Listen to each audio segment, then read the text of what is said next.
नमस्कार मित्रों। जैसा आप जानते ही हैं कि हमारे द्वारा ज्योतिष पर आधारित क्लासेस की जाती हैं, जिसमें हम कभी गणित ज्योतिष, कभी गोचर, प्रश्न शास्त्र, फलित, पंचांग, षटबल, मेदिनी जैसे जितने भी सब्जेक्ट ज्योतिष से संबंधित होते हैं उनको कवर करते हैं और क्लासेस में स्टूडेंट्स की क्वेरीज को भी कंप्लीट करते हैं। तो अगर आप हमारी क्लासेस का हिस्सा बनने चाहते हैं तो दिए गए नंबर पर कांटेक्ट कर सकते हैं और ज्योतिष के लाभ उठा सकते हैं। चलिए अब हम आज का विषय वस्तु स्टार्ट करते हैं। आज का टॉपिक हमने वो लिया है जो हम त्रिफला ज्योतिष बुक का अध्ययन कर रहे हैं, उसी में ही आज हम पढ़ेंगे बेड़ा जातक के बारे में। इसमें ग्रंथकार ने गुरु और देवताओं की वंदना कर मंगलाचरण किया है और ज्योतिष शास्त्र रूपी गंभीर समुद्र में रत्न, जो रत्न है उनमें से कुछ रत्नों का इस ग्रंथ में ज्योतिष के योगों का प्रदर्शन करने का संकल्प किया है, जो विद्वानों के समझने योग्य है। आगे लिखते हैं, लगन और चंद्रमा।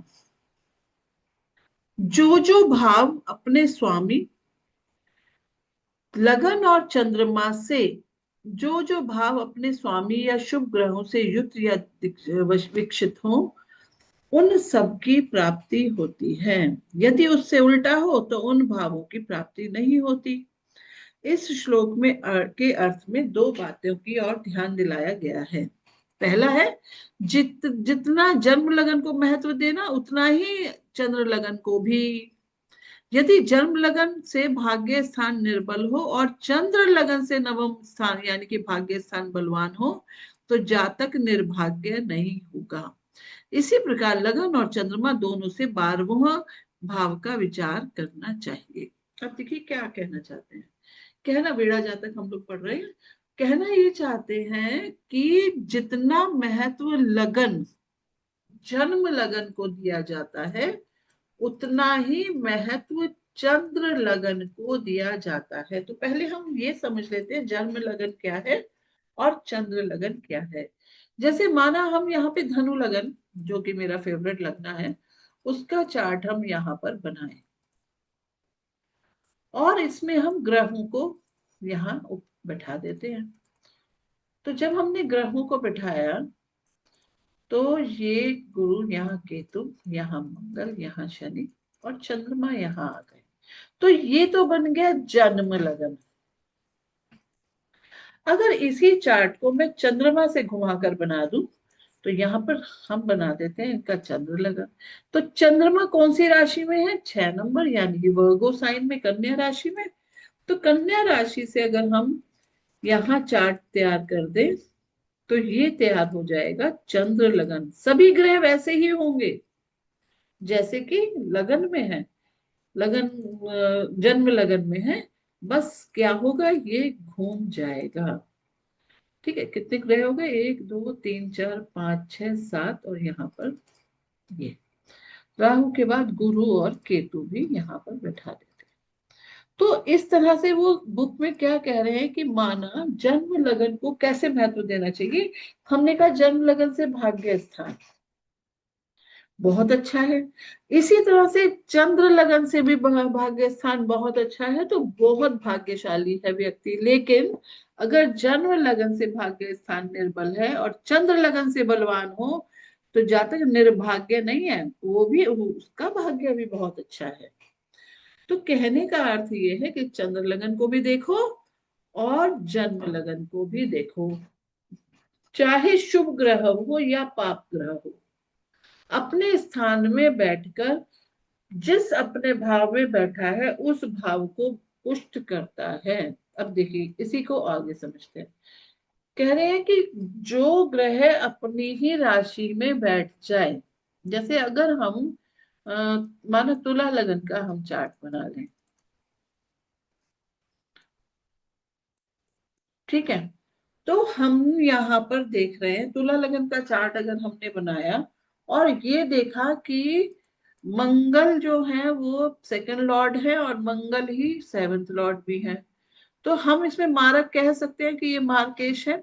लेकिन क्या ये इस भाव के अच्छे फल भी दे सकते हैं? बिल्कुल दे सकते हैं, कि अगर वो अपने ही भाव में बैठ जाएं। इसका मतलब हो गया सातवें भाव के जो भी कारक तत्व होते हैं वो उनको पुष्ट करेगा। कौन? मंगल, क्योंकि वहां पर मंगल की स्वयं की राशि है और स्वयं वो वहां पर उपस्थित भी है। चलिए आगे बढ़े। तो कह रहे हैं चाहे शुभ हो या पाप हो अपने स्थान में, यानी कि अपनी ही राशि में बैठ जाए तो जिस अपने भाव में बैठा है उस भाव को पुष्ट करता है।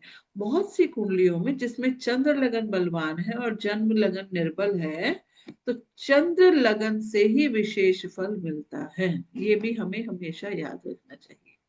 कुछ ज्योतिषियों का यह विचार है कि 32 वर्ष केवल चंद्र लगन का विशेष प्रभाव रहता है। अब आगे पढ़ते हैं। लिखा है यदि शुक्र और सूर्य पुरुष की कुंडली में उपचय भाव और मंगल तथा चंद्रमा स्त्री की कुंडली में उपचय भाव में हो तो गर्भ रहता है।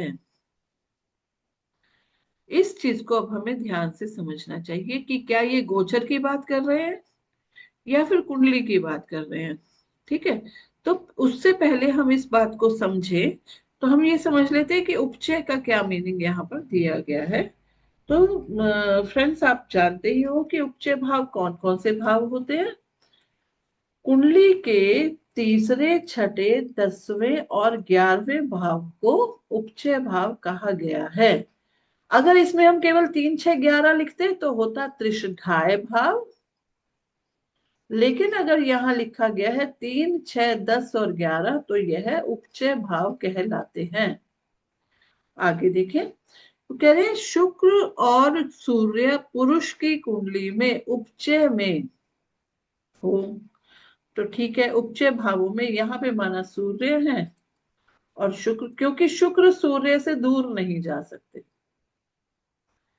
ठीक है।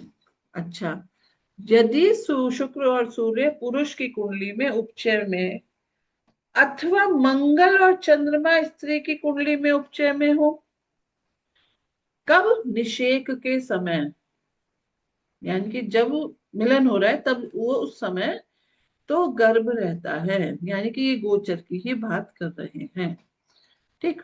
तो पुरुष की कुंडली में ऐसे, तो स्त्री की कुंडली में भी बनाकर देख लेते हैं। ऊपर ही बना देते हैं, यहां से इधर शिफ्ट कर लेते हैं।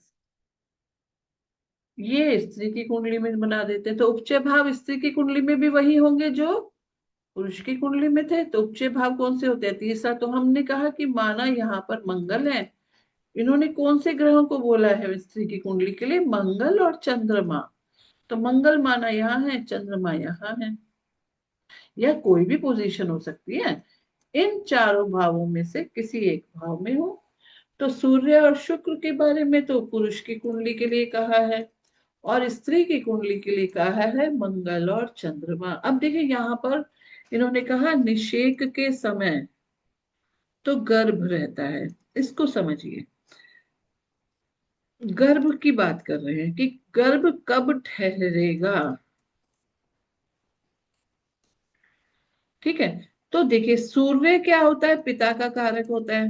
तो पिता कौन बनता है? पुरुष ही बनता है हमेशा। और शुक्र का क्या होता है? शुक्र वीर्य का कारक होता है। ठीक है। इसी तरह से स्त्री के लिए चंद्रमा क्या है? चंद्रमा मातृत्व का कारक है, मातृत्व का कारक। और मंगल क्या है? मंगल पीरियड्स का कारक है।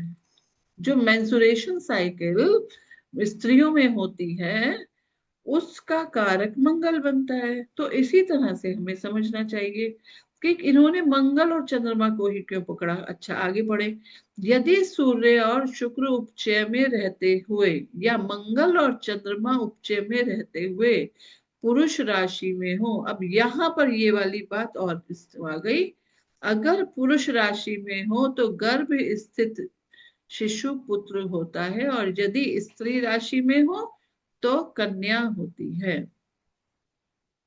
ठीक है, ये चीज यहाँ पर बता दी गई है। वैसे आज के समय में पुत्र और पुत्री का कोई विचार नहीं किया जाता, लेकिन पुस्तक में लिखा है तो हमने पढ़ दिया। अब सेकंड पॉइंट कहते हैं यदि चाहे उपचय में न भी हो, यदि सूर्य शुक्र चंद्र और मंगल अपने अपने नवांश में हो तो गर्भ ठहरता है। ठहर, गर्भ रहता है। गर्भ रहता है का मतलब गर्भ ठहर जाता है, ठीक है। अब आप लोग ये भी जानते हो कि नमाज कैसे बनाते हैं, कि हमने कहा कि D1, एक D1 चार्ट है और एक D9 चार्ट होता है, ठीक है। तो मंगल इधर वाले D1 चार्ट में कहीं भी हो, किसी भी राशि में हो, लेकिन D9 में वो अपने ही नवांश में आ जाए, मतलब अपनी ही राशि में, चाहे वो 1 नंबर राशि हो चाहे 8 नंबर राशि हो, ठीक है। दूसरा क्या बोला, एक तो मंगल के लिए बोला है, चाहे उपचय में न भी हो, सूर्य शुक्र चंद्र और मंगल अपने नवांश में हो। तो केवल मंगल के बारे में ही नहीं कहा उन्होंने, सूर्य शुक्र मंगल और चंद्रमा, चारों के लिए यही बात कही है कि D1 से जब D9 देख रहे हैं तो वो ऐसी डिग्रियां बन रही हो कि ये सूर्य शुक्र मंगल और चंद्रमा अपने ही नवांश में आ जाएं, तो कहते हैं कि गर्भ रहता है। चलिए आगे बढ़ते हैं। अब गर्भ पुष्टि अर्थात गर्भस्थ बच्चा पुष्ट और सबल होगा, इसका योग बताते हैं। पहले पार्ट में इन्होंने ये बताया कि गर्भ कब ठहरता है, फिर गर्भस्थ बच्चा पुष्ट है सबल है, तो ये कैसे देखे, यदि लगन में या चंद्रमा के साथ शुभ ग्रह हो, अथवा लगन से या चंद्रमा से केंद्र या त्रिकोण में, केंद्र और त्रिकोण में, और द्वितीय स्थान में शुभ ग्रह हो, और पाप ग्रह 3, 11 में हो, या लगन या चंद्रमा को सूर्य देखता हो, तो गर्भस्थ शिशु पुष्ट होता है। अब ये जो कहानी यहाँ चल रही है वो चल रही है ट्रांजिट की, यानी कि अगर आपसे कोई प्रश्न करता है आकर, और प्रश्न करते समय ये कहता है कि जो गर्भस्थ शिशु है उसकी अवस्था के बारे में बताइए, वैसे तो आजकल सब सोनोग्राफी कराते हैं, लेकिन क्या हमारे साहित्य भी, इस वैदिक साहित्य भी इस चीज के बारे में बात कर रहे हैं, तो यहाँ पर कह रहे हैं कि गर्भ की पुष्टि का पता कैसे लगाया जाए। कहते हैं कि पहला, आपने उसी समय की कुंडली को तैयार कर लेना है, ठीक। यहाँ पर हम क्या कर रहे हैं, यहाँ पर एक खाली कुंडली बनाते हैं, और लिखा है कि यदि लगन में या चंद्रमा के साथ शुभ ग्रह हो, ठीक। तो कौन से शुभ ग्रह हो सकते हैं, हमने कहा कि लगन में शुभ ग्रह है, माना गुरु जी ये बैठे हैं ऐसे, इन दोनों गुरु मिथुन राशि में ही है, तो शुभ ग्रह लगन में हो गए, ठीक है। यदि लगन में या चंद्रमा के साथ शुभ ग्रह हो, अथवा लगन से या चंद्रमा से केंद्र में और त्रिकोण में और द्वितीय स्थान में भी शुभ ग्रह हो, या तो यहां पर शुभ ग्रह हो या यहां पर शुभ ग्रह हो, ठीक है, मतलब शुभ स्थानों पर शुभ ग्रह हो। पाप ग्रह 3, 11 स्थान में हो, अगर क्योंकि देखो कौन कौन से शुभ ग्रह होते हैं, किसको शुभ ग्रह मानते हैं, गुरु शुक्र बुध। पाप ग्रह किसे मानोगे, मंगल शनि राहु सूर्य, ठीक है। तो अगर शुभ ग्रह है तो हो गए अच्छे स्थानों पर, यानी कि त्रिकोण में केंद्र में, सेकंड हाउस को भी मान लिया। लेकिन कह रहे हैं कि तीसरे या 11वें में, वैसे तो 3, 6, 11 तीनों में हो सकता है, लेकिन किताब कहती है कि, ये मैं हटा देती हूँ, 3, 6, 11 की बजाय इन्होंने बोला है कि 3 अथवा 11 स्थान में पाप ग्रह हो, या अब कंडीशन कई है, लगन या चंद्रमा को सूर्य दिखता हो, ठीक है। तो सूर्य अगर देख रहा है तो यहाँ पर होगा सूर्य, लगन को सूर्य देखता हो, चाहे वो चंद्र लगन आप बनाओ, ठीक है, चंद्र लगन भी बनाया जा सकता है। तो चंद्र लगन में क्या देखना है, चंद्र लगन में भी ऐसे ही देखना है कि चंद्रमा के साथ कोई शुभ ग्रह बैठा हो, सूर्य उन्हें देख रहा हो, यहाँ पे पाप ग्रह हो, केंद्र या त्रिकोण में शुभ ग्रह हो, तो ये कहना चाहिए कि गर्भस्थ शिशु पुष्ट है, मतलब अच्छा खासा है, ठीक है, अच्छा डेवलपमेंट हो रहा है। अब इसके बाद देखिए क्या लिखा है, निषेक काल से लेकर जन्म काल तक के 10 मासों के प्रति मास का स्वामी निम्नलिखित ग्रह है। निषेक काल मतलब जब कंसेप्शन आपको कंफर्म हो गया कि हाँ कंसेप्शन हो चुका, तब से लेकर आप, जब ये है कंसेप्शन से लेकर 10 माह तक के स्वामी होते हैं। गर्भस्थ शिशु की रक्षा करने के लिए कौन कौन स्वामी होते हैं? तो पहले माह के स्वामी शुक्र होते हैं, दूसरे के मंगल, तीसरे के बृहस्पति, चौथे के सूर्य, पांचवे के चंद्रमा, छठे के शनि, फिर बुध और फिर लग्नेश। आठवां जो महीना होता है वो लग्नेश का, नौवां चंद्रमा और 10वां सूर्य को होता है। जिस मास का स्वामी बलवान हो उस मास में गर्भ स्थिति पुष्ट रहती है। जिस मास का स्वामी निर्बल हो उसमें गर्भ च्युति की संभावना रहती है। इसको बहुत अच्छे से समझना चाहिए कि जो स्त्री गर्भावस्था में है, जिसको गर्भ ठहरा हुआ है, उसकी कुंडली का विश्लेषण करना चाहिए। स्त्री की कुंडली का विश्लेषण करें, उसके एनालिसिस करने पर आप ये पता लगाएं कि सूर्य से लेकर शनि तक कौन सा ग्रह बलवान है और कौन सा निर्बल है। एक बार आपने ये डिसाइड कर लिया कि ये ग्रह बलवान है ये निर्बल है, तो उसके बाद आप ध्यान रखिए कि निर्बल ग्रहों के महीनों में थोड़ा सा गर्भ में प्रॉब्लम हो सकती है, तो ध्यान रखने की जरूरत होती है। ठीक है, आगे लिखते हैं, निषेक लगन में यदि गर्भच्युति की संभावना हो तभी गर्भस्राव की संभावना रहती है। निषेक लग्न प्राय ज्ञात नहीं होता, ऐसी स्थिति में प्रश्न लगन से विचार किया जाता है। अब देखिए, निषेक लगन, ठीक है, निषेक लगन का मतलब क्या हुआ कि किस समय कंसेप्शन हुआ है, ये यूजुअली लोगों को याद ही नहीं रहता। ठीक है, अचानक से पता चलता है कि हम तो प्रेग्नेंट है, फिर कैसे करें लगन का? तो क्योंकि इन्होंने पुस्तक में भी लिख दिया कि क्योंकि निषेक लगन में यदि गर्भच्युति की संभावना हो तभी गर्भस्राव की संभावना रहती है। और निषेक लगन का कौन सा मंथ होता है? ये लग्नेश, ये होता है 8वां महीना। तो 8वें महीने को काफी सेंसिटिव बताया भी जाता है, गर्भावस्था वाली गर्भ युक्त महिला के लिए। ठीक है, जिसने गर्भ धारण किया हो। तो कह रहे हैं कि इसमें थोड़ी संभावना ज्यादा रहती है, तभी गर्भस्राव की संभावना रहती है। आगे कहते हैं, क्योंकि निषेक लगन प्राय ज्ञात ही नहीं होता, तो ऐसे में क्या करें? ऐसे में तो प्रश्न लगन लगाना चाहिए।